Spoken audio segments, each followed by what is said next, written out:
Ready? Good morning. We are so sad to not be having our MOPS meeting today. I was planning to do a talk at our MOPS meeting on words and then the love language of words of affirmation.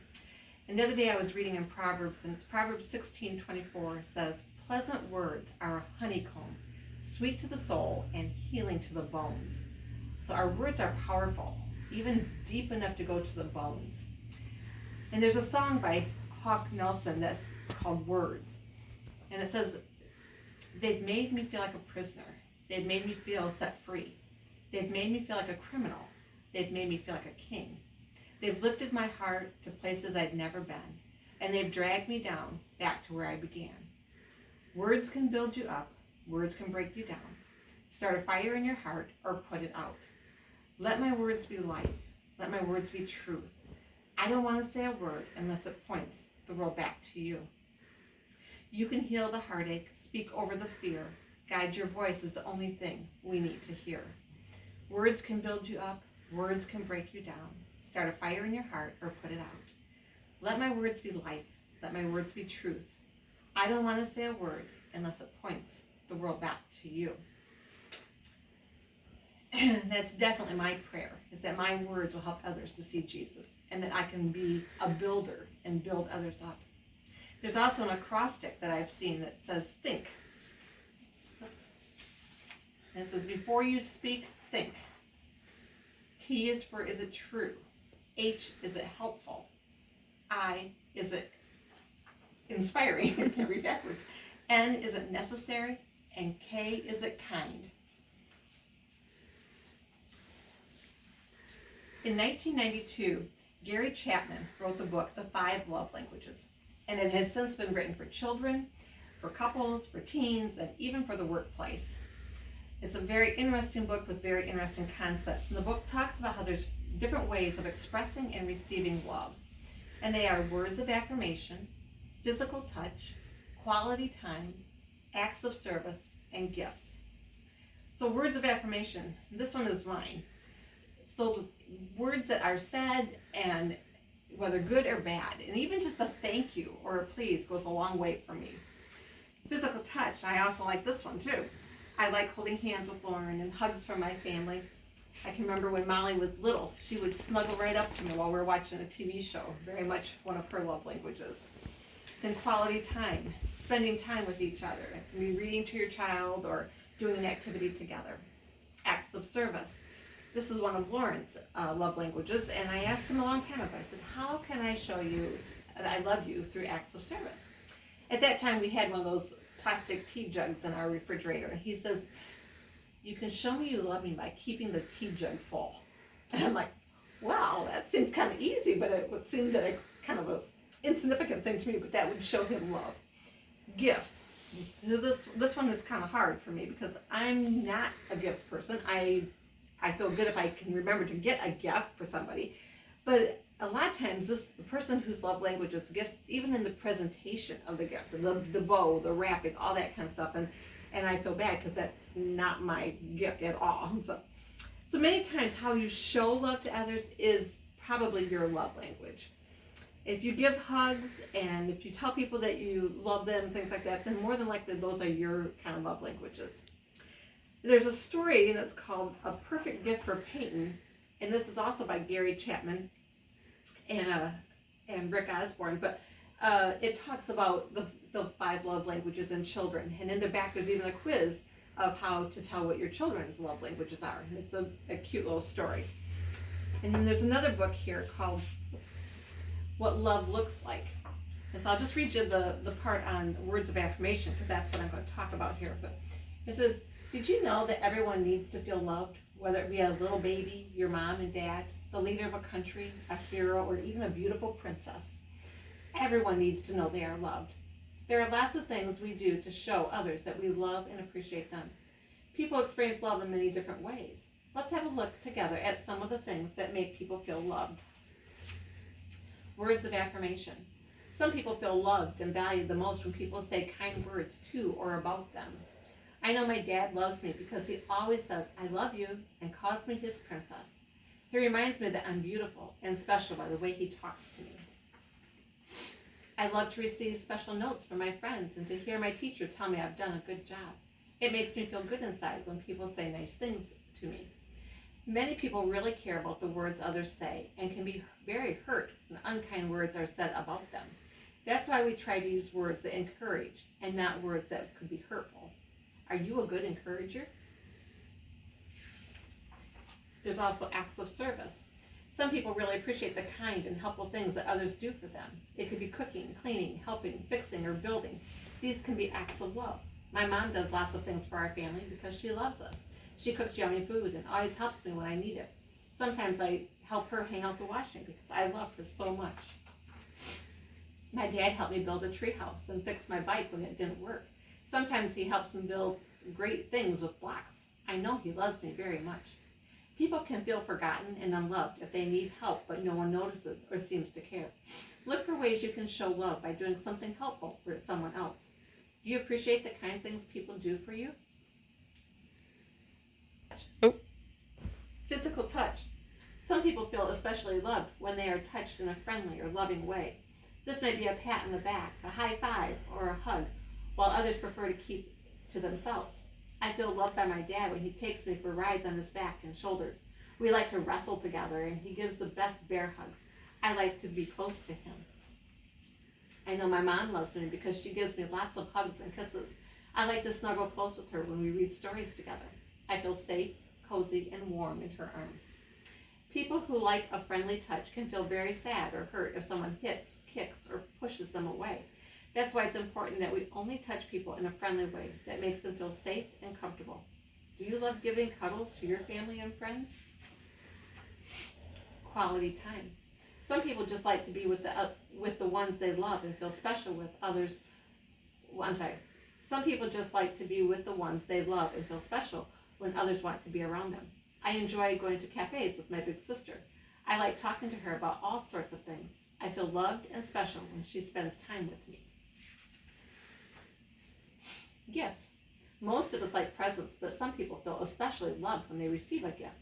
I know my mom loves me because when we go to the beach, we collect shells together. She finds pretty shells and pebbles for me to add to my collection. My grandma loves me so much that she sews special gifts for me. It can take her a long time, but she likes to make things because she loves me. It feels good to give someone a gift from the heart. It doesn't have to be big or expensive, just a gift of love. This is why it's important that we are careful with things that belong to others, no matter what it is. To them, it might be a valuable treasure that someone has given them. Do you feel really loved when someone gives you a gift? Now you know some of the different ways that people show love and feel loved. How do the people in your life show you love? When we make someone else feel loved, it makes us feel good too. What can you do to show your family and friends that you love them? What makes you feel loved the most? We were made to love and be loved beyond measure. Everyone is unique, a valuable treasure.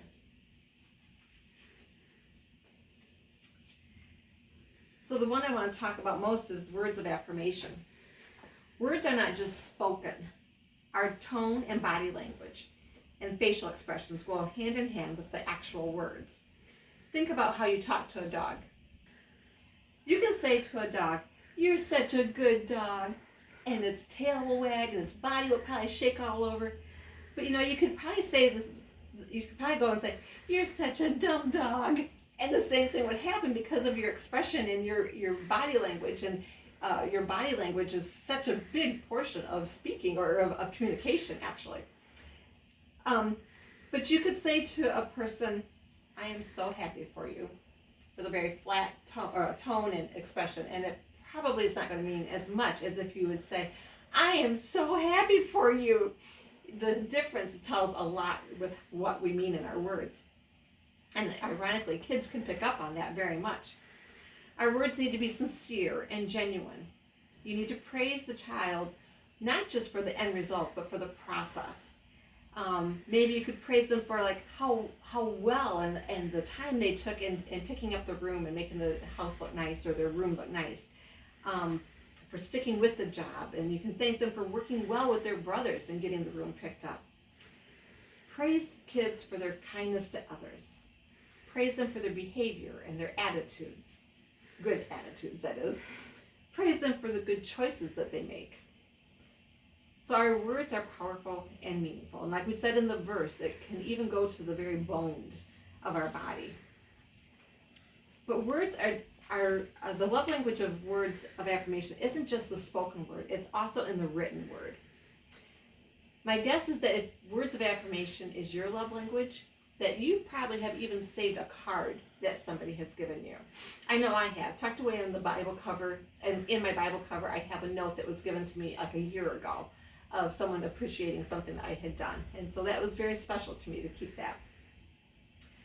I'm very sad to have to tell you that I did a lot of yelling when my kids were little, and I was a young mom. I'm not proud of that, and I probably should have gotten the Bad Mom of the Year or Week or Day award. I don't know which award, but I was not always good about not yelling at my kids. But one thing I did do right is I kept a journal for each of them. And so here's the 4 of my kids, but now I've even started one for my 2 grandkids. So I'm excited to be filling those out also. So if you don't mind, I wanted to read just a few little excerpts from my journals, my kids' journals. Now, the fun thing about these journals is they're in their 20s and they still like to read these and refer back to them. And I didn't start them right when they were born. I didn't think of it till I think Lee was 3 and Paul was like 1.5. Molly was like 5 months, and Annie, I started hers when she was like a month old. And so you can do it anytime. It doesn't have to be like, oh, I missed it when they were born, I can't do it anymore. But so this one was when Lee was like around 3.5. Let's see. Oh, a couple days ago, this was in May. A couple days ago, you started something that makes me laugh every time you do it. While eating lunch, you started raising your eyebrows up and down. It made Paul laugh, and he would say, again, again. When you showed me what you were doing, I too laughed. Now you are such a little flirt with it. If you think you might be getting in trouble, or if I've smiled at you, you start raising your eyebrows at me, you goof.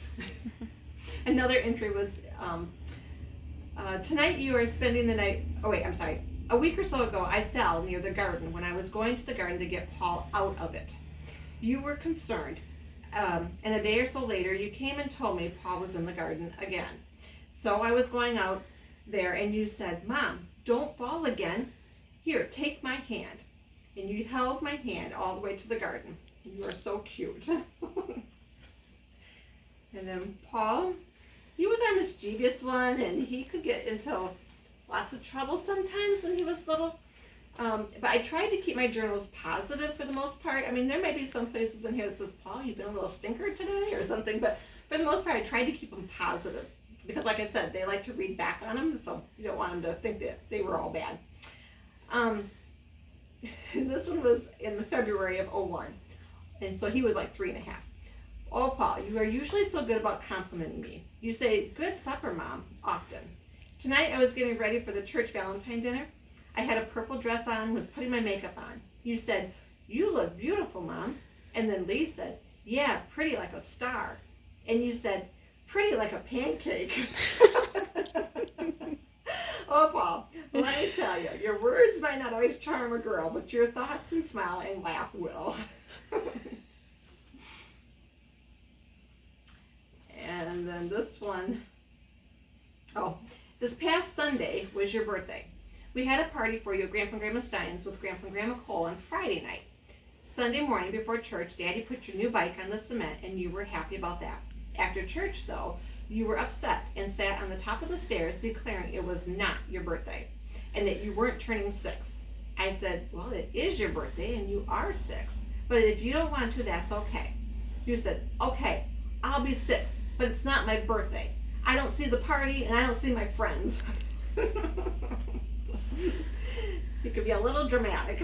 And then Molly, bless her heart, she's the one videotaping this, so she has the option of turning me off right now. So, this is when she was 2. You are such a little mother hen to your brothers and Annie. Sometimes you say things like, boys, stop that. Now remember, she's 2. One day after bugging Lee and Paul in the sandbox, you were coming inside and yelled at them, you be kind, no fight, okay?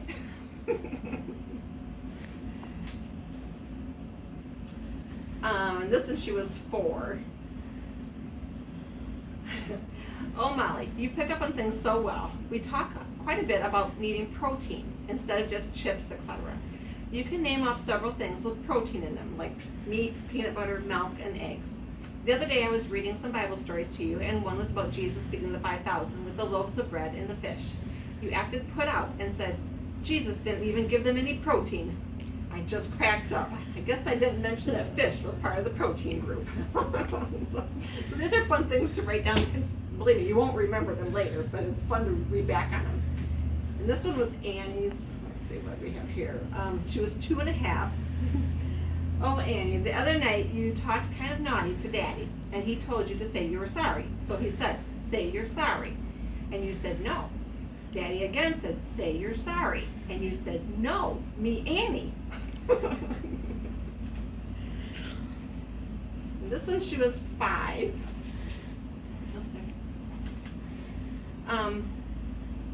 Oh, this is cute. The other day you said to me, you know what is neat? My 2 grandpas were also yours and Daddy's dads. Oh, Annie, I just laughed. I can't believe my baby is in kindergarten. So just little entries like that. And one I forgot to read on Lee was Lauren gave him some pop, like a squirt, and it made the fizz made his eyes kind of water. And he says, oh, this pop makes me sad. Okay. So the written word is also so important. And so I do have, so I bought each of you a journal.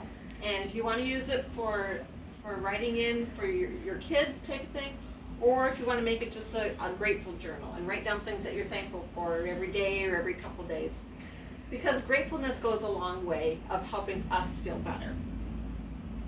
And so maybe you don't have too much that you can think of to be thankful for, but maybe just be thankful for a comfortable pair of shoes or your pillow or something like that. Just something to be thankful for. It's easy to become fearful and anxious, but when we intentionally try to be grateful and express our gratefulness to the Lord or to each other, then it really helps our attitude and our moods. I read the other day that even just smiling can help us. And you might have to do a forced smile, but I've been doing that lately when I've been stressed out, and just to smile. And it really does help you feel better. So moms, I want you to know that I am thinking of you and praying for you, and we greatly miss you, and so sorry we can't be together today. I want you to feel free to contact me if you need anything. I would be glad to help you. And so I'd also appreciate it if in the comments below, if you want to write down anything as far as what you think your love language is, or any funny things that your kids have said or done, we would love to be reading those today. So just thank you and love you. So let's pray together. Dear Jesus, I thank you so much for this time that we could be together, even by way of a video. I pray, Lord, that you will be with each of the moms. I pray you'll encourage them today, that you will help them to just know that you are with them. I pray, Lord, as we use our words, that we will be kind, that we will be helping others and building them up, that you will just help us to be an inspiration because of the things that we've said. And Lord, may we be kind to others and express things to others as we know that they are going through hard times. We love you, and we just thank you for all that you've done for us in this beautiful day. In Jesus' name, amen. One more thing. So our next meeting, which is December 2nd, I believe, we are talking about doing a drive-by meeting. And Sarah Thayer has the craft already, and it's going to be a beautiful craft, really fun. So you can go by and pick that up, and at that time we'll have the journals there, and we're even trying to get a bookmark of 101 ways to praise a child. So be planning on our next MOPS meeting of being a drive-by thing, and we're going to have some fun with that. Goodbye.